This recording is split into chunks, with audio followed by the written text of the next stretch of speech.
This PowerPoint is going to go over the material on Chapter 26, Fertilization and Development.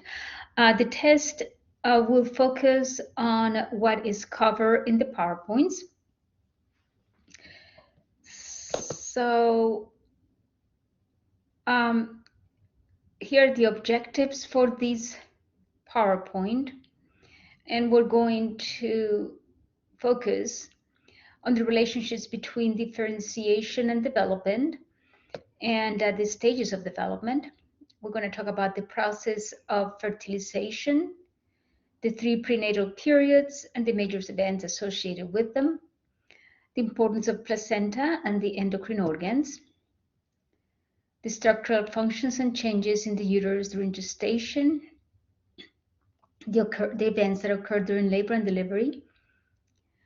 And we are not going to cover the basic principles of genetics to inheritance or human traits. So this is not going to be part of the objectives, even though it is listed here. So we're going to start with the stages of development. And prenatal development is divided into the pre-embryonic period, the embryonic period, and the fetal period.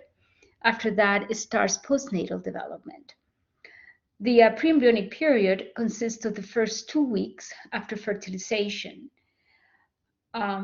in which the zygote is going to divide into a blastocyst in preparation for implantation. Fertilization, also called conception, is when the secondary oocyte that was ovulated is fertilized by the male sperm, and when the 2 cells fuse, the zygote is formed. Remember that the secondary oocyte and the sperm are both haploid cells. When fertilization happens, the haploid cells are turned to a diploid cell. The location most common for fertilization is the ampulla or the isthmus of the uterine tubes. Continuing with prenatal development, the embryological stage takes place during weeks 3 and 8 after fertilization, and this is when most of the body organs are developed. Fetal stage begins after week 9, and at that point, maturation of organs and organ systems takes place. After prenatal development, we have postnatal development, which commences at birth and continues until maturity. So we're going to look over the process of fertilization. Remember that another term for fertilization is conception, and this occurs when the female secondary oocyte and the male sperm fuse to form a zygote. The location is most commonly the ampulla, the isthmus of the uterine tubes. So it occurs most of the time in the uterine tubes within a day of ovulation. The stages prior to fertilization will be the arrival of the spermatozoa and the capacitation of the spermatozoa in order for it to be able to fertilize the egg. Fertilization itself occurs when the spermatozoa enters the oocyte and both the nuclei of both cells fuse to create a diploid cell. Now, just as a perspective on the events of fertilization, remember from prior PowerPoints, 20 to 40 million sperm per mil are ejaculated, with 2 to 4 mils per ejaculation, which translates between 40 and 160 million sperm, competing to fertilize one secondary oocyte. And it says it's closer to 20 to 80 million sperm because when the sperm gets to the uterus, it has to go to the uterine tubes, and there are 2 uterine tubes. So the chances of sperm taking the uterine tube where fertilization has occurred is 50-50. So those sperm that head for the uterine tubes that does not have an oocyte will not be obviously fertilized. It will not fertilize anything. So the sperm trajectory is from the vaginal canal to the cervix. From the vaginal canal to the cervix, it crosses the external os, then goes from the cervix into the uterus by crossing the internal os. From the uterus, it will go into the uterine tubes. The sperm will need to be capacitated, otherwise it cannot fertilize the ovum. Capacitation is the acquisition of the ability of the sperm to go into the ovum. Part of capacitation happened before ejaculation, when the sperm became motile. So the capacitation is going to involve what's called the acrosomal reaction. And the acrosomal reaction occurs when uterine secretions increase the metabolic activity of the sperm. So now the sperm is moving a lot faster than it was prior. At the same time, the oocyte is going to secrete chemicals that will attract the sperm to itself. The process is called chemotaxis. Finally, the acrosomal reaction allows for the sperm to go through the corona radiata and the zona pellucida that is surrounding the oocyte. These are areas around the oocyte that are filled with very sticky proteins that will be difficult for a sperm to go through. So this acrosomal reaction involves the removal of chemical decapacitation factors. So it permits the acrosomal reaction enzymes to be secreted, enzymes like hyaluronidase and acrosine. So these are enzymes that are going to break through the corona radiata and the zona pellucida to reach the oocyte. Also, it's worth noting that one sperm alone does not secrete enough hyaluronidase or acrosine to be able to go through the corona radiata or the zona pellucida. It is the secretion of millions of sperm that make it possible for one to go through these zona pellucida or corona radiata. One single spermatozoa fertilizes the egg, and the event immediately prevents other sperm from also fertilizing.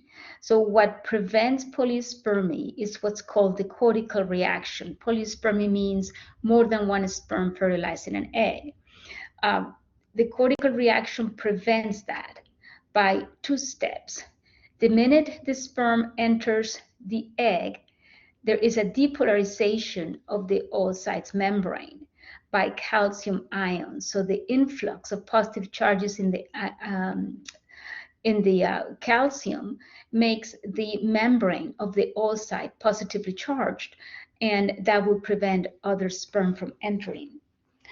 Calcium ions also activate enzymes that are going to block the sperm receptors surrounding the oocyte. So surrounding the oocyte are sperm receptors that are going to bind to the sperm and attract it to the oocyte. And calcium inactivates the secretion of these sperm receptors by the oocyte. In addition, sperm entry activates the oocyte to finish meiosis II, which now the secondary oocyte will divide and create a polar body and the zygote. Upon entry, the male and female nuclei of the spermatozoa and the oocyte are going to come together, and the process is called amphimixis, and the zygote is formed. Now we're back to having a cell with 23 pairs of chromosomes, or 46 chromosomes. We're back to having a diploid cell. This event is followed by an increase in the metabolic activity of the oocyte. So these are some of the events of ovulation and fertilization. We can see here the corona radiata, and then the zona pellucida, which is composed of very sticky, thick proteins surrounding the oocyte. You can see how the acrosomal reaction is going to provide the enzymes that will cut a path through these corona radiata and zona pellucida, and it requires more than one sperm. One sperm enters the oocyte, the two nuclei come together, and the zygote begins to divide. So this is the two nuclei coming together, and now we're back to having a diploid cell. Cleavage is the rapid mitotic division of the zygote to form a blastocyst. This rapid self-division takes place as the cell travels from the ampulla of the uterine tubes towards the uterus. So this is going to take about a week. So between days 1 to 6 of the formation of the zygote will begin to travel. The zygote is one cell that will divide to form two cells. From there, 4, 8, and 16. The 16 cell is called the morula. The morula will continue to divide and hollow inside, creating the blastocyst, which is a hollow mass of cells. The space inside the blastocyst is called the blastocele. So the blastocyst consists of an outer ring of cells called the trophoblast cells and a layer at the other end called the inner cell mass. It is from the inner cell mass that the embryo will arise. So this is the fertilized cell at the 2-cell stage, 4-cell stage, the early morula, the advanced morula stage. And here is the blastocyst. This is the blastocele. These are the trophoblast cells. And this is the inner cell mass from which the embryo will be formed. And you can see how these stages are happening as the cell begins to travel through the uterine tube until it reaches the uterus and begins to burrow into the uterus. This burrowing of the blastocele into the uterus is called implantation. So implantation takes place between days 7 through 14 after fertilization. Remember, it took about 6 days for the fertilized eggs to travel to the uterus. The implantation will take place in days 7 to 14 after fertilization. And when the blastocyst arrives at the uterus, it begins to burrow into the endometrion's functional layer. The functional layer is filled with blood vessels and secretory glands that are going to feed the developing embryo. The trophoblast cells are the ones that invade further and further into the endometrium. As they invade, they begin to join together, creating huge cells called syncytiotrophoblasts. So this is a mass of cells that continue to invade into the endometrium.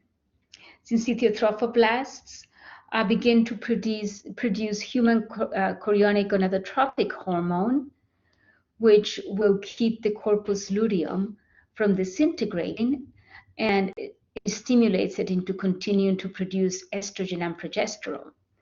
This is the hormone secreted and detected by pregnancy test. So this is secreted by the syncytioprotoblasts and detected in pregnancy tests. So this is showing implantation. We can see here the trophoblasts invading and into the endometrium. the functional zone of the endometrium, and notice that they don't even look like cells anymore. They look like this mass of cytoplasm and nucleus. That's the syncytial trophoblast that is invading the endometrium. This is the inner cell mass right here, and you can see the beginning of the amniotic cavity right here.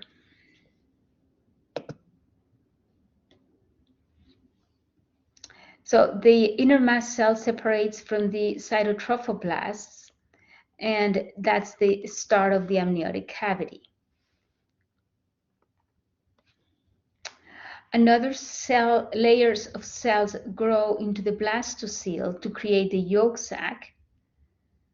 And then the syncytial trophoblasts that are invading are going to begin to create the placenta. Expansion of the cells that remain around the amniotic cavity will create the chorion, which surround the chorionic cavity. And a stalk will develop from the chorionic cavity to become the umbilical cord. So the syncytial trophoblast cells right here will produce the placenta. The cytotrophoblast cells will produce the choroid, which ends up being the embryonic side of the placenta. So these cells right here will produce the choroid.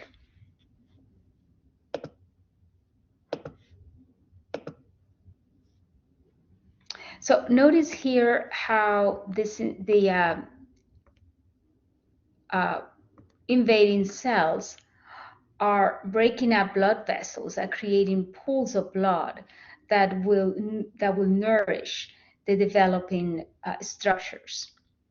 The chorionic membrane right here, made by the cytotrophoblasts, the yolk sac is right here.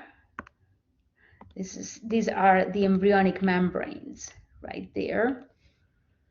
The amniotic cavity right here. The cytotrophoblasts right there. The syncytial trophoblasts are the ones invading, and the lacunae are going to be these pools that are being formed.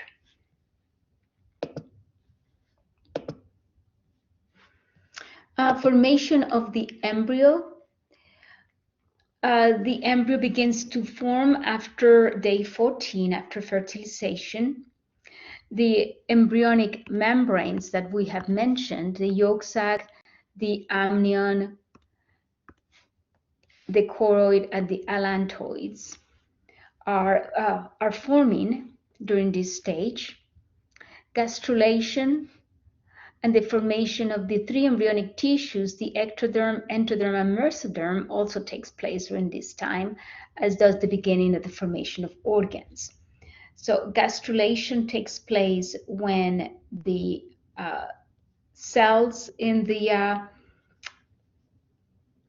outer cells of the embryo begin to move inward and create the third layer of cells, which are the mesoderms, right there and right there.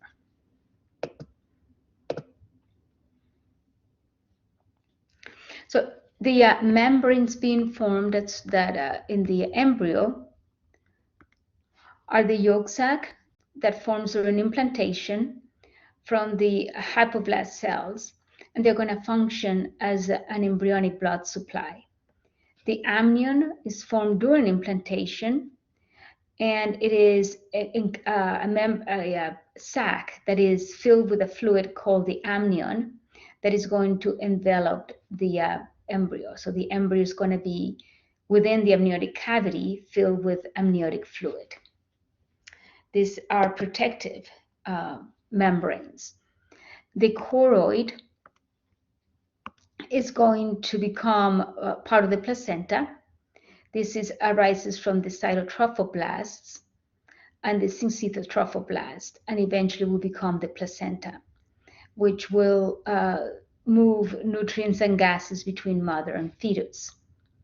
The allantois from the is a connective stalk that involves in the excretion of waste and will later become the urinary bladder.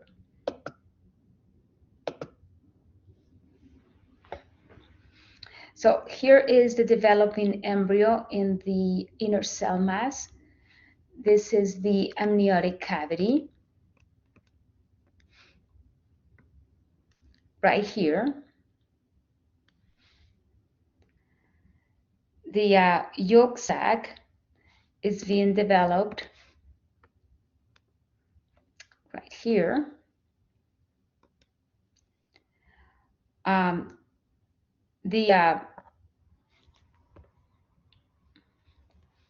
Making this a little bit bigger. Okay. In this area right here, we can see the cleavage being formed. As these cells in the ectoderm of the embryo are beginning to fold inward and create the third embryonic tissue layer, which is the mesoderm. So the cells outside begin to move and migrate towards the middle. And these will be migratory cells that will create the mesoderm. So the three embryonic tissues are going to be ectoderm, mesoderm, and endoderm.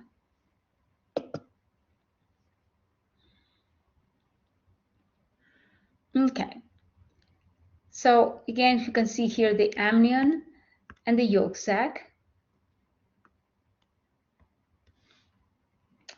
And you can see the beginnings of the choroid on this area right here.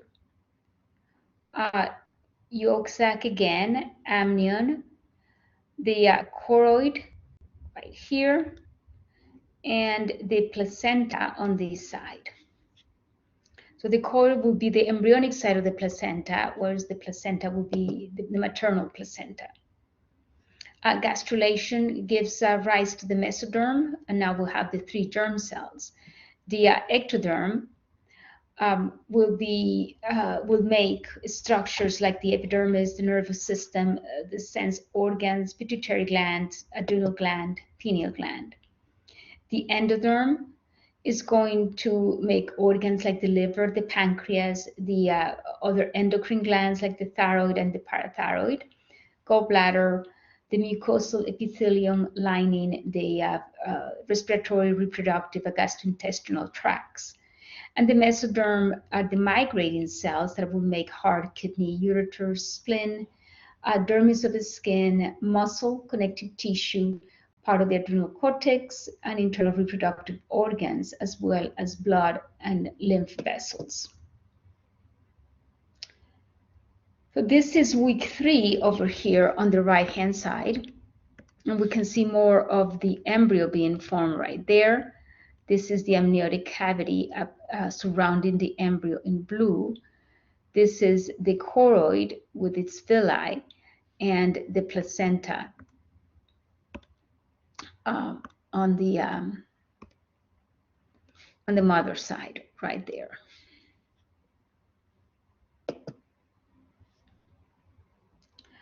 Further development, this is about week 4 development. So after the first month of development, and this is a month and a half, we can see the growth of the embryo right there and the amniotic cavity that surrounds it. At the same time, the yolk sac has decreased in size. There's the yolk sac over here at 4 weeks. Organogenesis will develop as the 3 germ layers have developed, the endoderm, mesoderm, and ectoderm. And during the embryonic development, which will be the first 8 weeks, all of the organs are formed, even though they're not mature yet.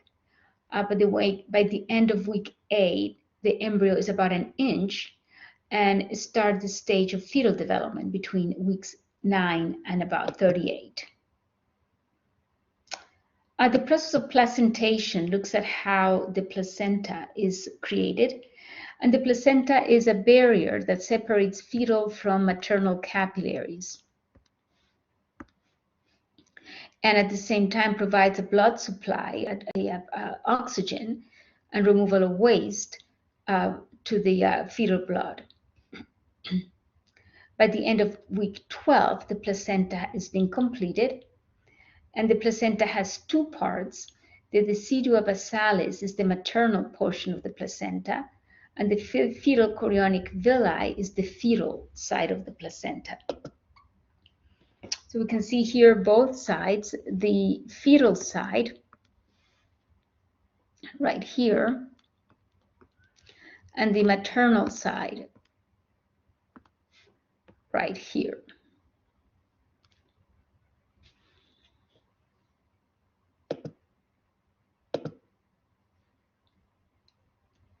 The placenta secretes hormones, HCG, which initially is secreted by the syncytial trophoblast cells that are burrowing into the endometrium.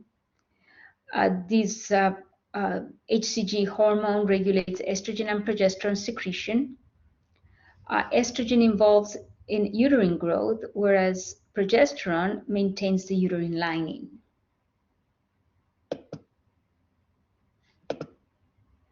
Now, week 9 marks the fetal development, the fetal stage of development, of prenatal development. At about 3 months, the fetus is 4 inches in length, that the heart has been formed. It was formed by week 20, and it starts to work and pump at about week 22. The heart is the first organ to develop.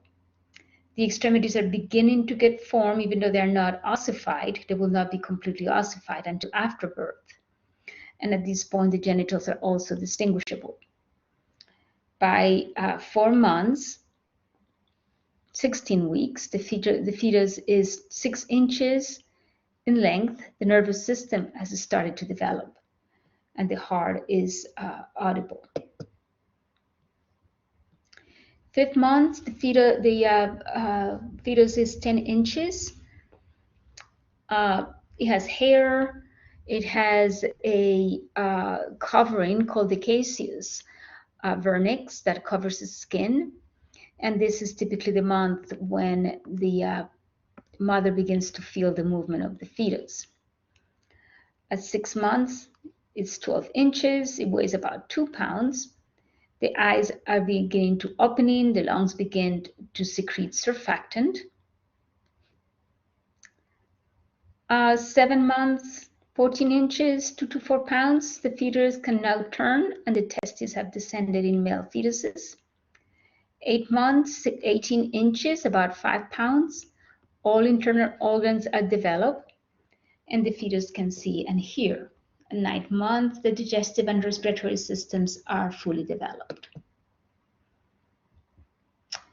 The pregnancy is a burden on the mother's systems, so there are maternal adaptations to pregnancy that are fully implemented by the 3rd trimester. The respiratory system increases its respiratory rate. The tidal volume also increases as the oxygen demands increase. The shortness of breath that a mother may experience may be to decrease in lung expansion due to the increase in the growth of the uterus. The circulatory system is managing the increase in blood volume. The gastrointestinal system, caloric and nutrient intake has increased by about 30%. Heartburn due to acid reflux, again due to the size of the uterus, may appear. The glomerular filtration rate increases by nearly 50%. The uterine enlargement, again, makes for frequent urination.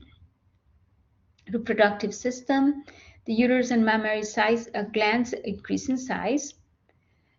Secretory melanocytes are stimulated by some of the anterior pituitary hormones, and that causes darkening of the areolar, the vulva, and sometimes the linea alba, the abdominal midline. The hormones during pregnancy are HCG, which is the hormone secreted by the trophoblasts, which stimulates the corpus luteum into continuous secretion of estrogen and progesterone. The high levels of estrogen are going to inhibit FSH and LH, as is HCG. Prolactin will stimulate milk production. Relaxin is produced by the placenta and relaxes the pubic symphysis and the sacroiliac joint to make room for the passage of the fetus during labor.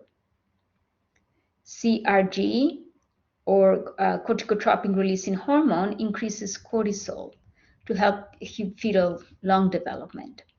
PTH increases blood levels of calcium levels in the blood to again meet the demands of the fetus. Labor and delivery. First stages of the stages of labor can be divided into dilation, expulsion, and placenta. A dilation starts with the uterine contractions that end in a fully dilated cervix at about 10 centimeters, and thinning of the cervix, which is called effacement. The amniotic membrane usually breaks during this stage.